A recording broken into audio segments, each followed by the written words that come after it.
وہ جو میرے نبی نے ہجرت فرمائی اور اسی رستے پہ فرمائی، جس رستے پہ آج موٹر وے ہے مکے سے مدینے.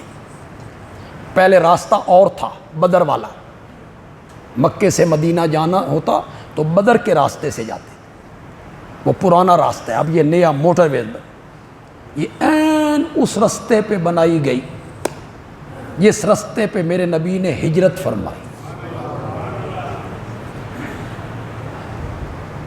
بڑا دل تھا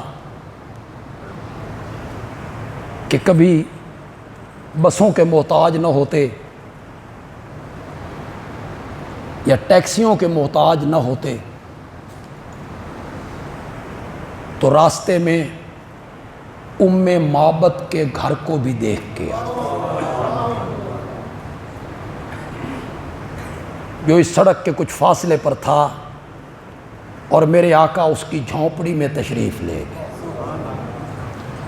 اگرچہ کچھ لوگوں نے اس کا انکار بھی کیا ہے، میں جانتا ہوں کہ یہ کوئی مستند بات نہیں ہے، کیا ہے کچھ لوگوں نے انکار، لیکن اکثر سیرت کی کتابیں، تاریخ کی کتابوں میں اسے نقل کیا. زاد راہ ختم ہو گیا، نہ کھجوریں ہیں نہ پانی ہے، کیا کریں؟ تو یہ خیمہ نظر آیا. فرمایا ابو بکر وہ خیمہ کچھ لوگ ہوں گے ان سے دودھ خرید لیتے، کوئی کھجوریں ہوں گی. یہ گئے، وہاں ایک عورت بیٹھی ہے ام معبد. کیا نصیب ہے ام معبد کا.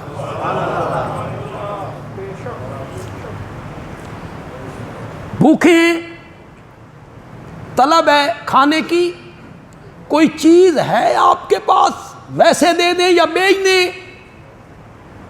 ام معبد نے میرے نبی کو دیکھا، کہا ایسا مہمان تو زندگی میں نے کبھی نہیں دیکھا،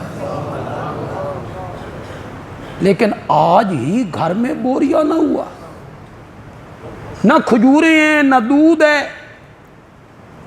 میرا خامد بکریاں چرانے گیا ہے، شام کو پلٹے گا. کونے میں ایک کمزور نحیف دبلی پتلی بکری بندھی ہوئی ہے. میرے آقا نے فرمایا ماں وہ بکری ہے نا، یہ مدتوں سے دودھ دینا چھوڑ گئی ہے، ایک قطرہ بھی نہیں ٹپکتا اس کے تھنوں سے، اسی لیے میرا خامد اسے چرانے کے لیے بھی نہیں لے جاتا، سوکھ گئی ہے یہ. میرے نبی نے فرمایا ماں اجازت ہو تو رحمتوں والے ہاتھ لگا کے دیکھوں. اس نے کہا ضد کر رہے ہو، دودھ کا ایک قطرہ بھی نہیں ٹپکتا. جس طرح کوئی بندہ کہتا نا برتن یہ لے پھر برتن چل، مانتے تو ہو نہیں. میرے نبی کے ہاتھ میں برتن آیا، میرے نبی نے ابو بکر کو دیکھا، ابو بکر نے میرے نبی کو دیکھا، آنکھوں آنکھوں میں باتیں کی. میرے نبی بکری کے قریب گئے. بندیالوی اس کو جس طرح ادا کرے گا نا اس پر آپ کو جھوم جانا چاہیے، میرے جملے پہ نہیں، مصطفیٰ کی عظمت پہ، جو آپ کو نبی پاک سے محبت ہے، پیار ہے، اس پر آپ کو جھوم جانا چاہیے.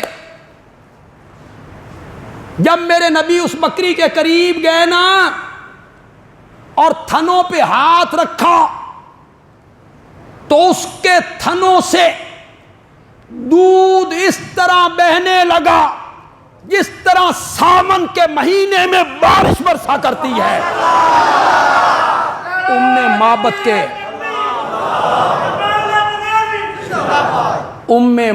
کے گھر کے برتن بھر گئے. با کمال لوگوں سے تو ہر کوئی محبت کرتا ہے، کمال دیکھ کے تو ہر کوئی تذکرے کرتا رہتا ہے. جب شام کو ابو معبد آئے خیمے میں داخل ہوئے، بھینی بھینی سی خوشبوئیں محسوس ہوئیں۔ میرے نبی جہاں سے گزرا کرتے تھے خوشبوئیں چھوڑ کے جایا کرتے تھے۔ صحابہ کہتے ہیں کبھی ہم ڈھونڈنے کے لیے نکلے نا تو ہم پوچھتے نہیں تھے کسی سے، خوشبوئیں خود بتاتی تھی کہ محمد ادھر سے گزر کے گیا ہے صلی اللہ علیہ وسلم۔ برتن دیکھے دودھ کے بھرے ہوئے، بھینی بھینی سی خوشبوئیں، کون آیا تھا؟ پھر ام معبد نے جو میرے نبی کا تعارف کروایا نا، میں نے خطبات بندیالوی کی جو دوسری جلد ہے نا اس میں اس واقعہ کو نقل کر کے جتنا مجھ سے زور لگتا تھا نا اردو ادب کا، میں نے اس کے مطابق ترجمہ کرنے کی کوشش کی ہے، لیکن کتھے اردو تے کہاں ام معبد کی زبان اور کہاں بندیالوی کا قلم۔ اس میں تو پھر بڑا زمین و آسمان جتنا فرق ہے۔ ام معبد نے کہا وہ جو ہمارے پاس آیا تھا نا اس کے ہونٹ ایسے تھے، آنکھیں ایسی تھی، ابرو ایسے تھے، قد کاٹ ایسا تھا، خاموش ہوتا تھا تو لگتا تھا دنیا تھم گئی ہے، بولتا تھا تو موتی بکھیرتا تھا۔ یہ تعارف کرواتے کرواتے کرواتے کرواتے اخیر میں کہتے ہیں وہ جو ہمارے گھر آیا تھا نا وسیم کسیم، وہ ایسا تھا اسے جتنی بار دیکھو اتنی بار ہی خوبصورت نظر آئے۔ سمجھ کے سبحان اللہ کیجیے، اسے جتنی بار دیکھو، اسے جتنی بار دیکھو اتنی بار ہی خوبصورت نظر آئے۔ عاشق مزاج لوگ جو ہیں وہ اچھی طرح جانتے ہیں، کوئی بہت ہی خوبصورت چیز ہو، حسن و جمال کا پیکر، اسے ایک مرتبہ دیکھو، 2 مرتبہ، 3 مرتبہ، 4 مرتبہ، 5 مرتبہ، 10 مرتبہ، 12 مرتبہ، پھر وہ حاصل ہو جائے، پھر دیکھنے کو دل نہیں، 3 4 5 دفعہ دیکھنے بعد کہتا ہے دفع کرو دفع کرو۔ اور ام معبد کہتی ہے جو ہمارے گھر میں مہمان بن کے آیا تھا نا اسے جتنی بار دیکھو اتنی بار ہی خوبصورت نظر آئے، اور اسے جس طرف سے دیکھو اس طرف سے ہی خوبصورت نظر آئے۔ کیا بات ہے ام معبد کی، جس طرف کا کیا مطلب ہے؟ کوئی بندہ اپنے محبوب کا تعارف کرواتا ہے، میرے محبوب کی آنکھیں بڑی خوبصورت ہیں، اس کا مطلب یہ ہے جتنی آنکھیں خوبصورت ہیں ہونٹ اتنے خوبصورت نہیں ہیں۔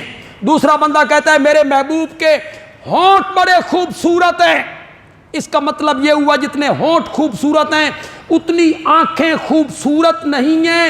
ام معبد کہتی ہے جو مہمان ہمارے گھر میں آیا تھا اس کو جس طرف سے دیکھو اس طرف سے ہی خوبصورت نظر آئے، اس کی آنکھیں بھی خوبصورت، اس کے ابرو بھی خوبصورت، اس کی چال ڈھال بھی خوبصورت، اس کے خد و خال بھی خوبصورت۔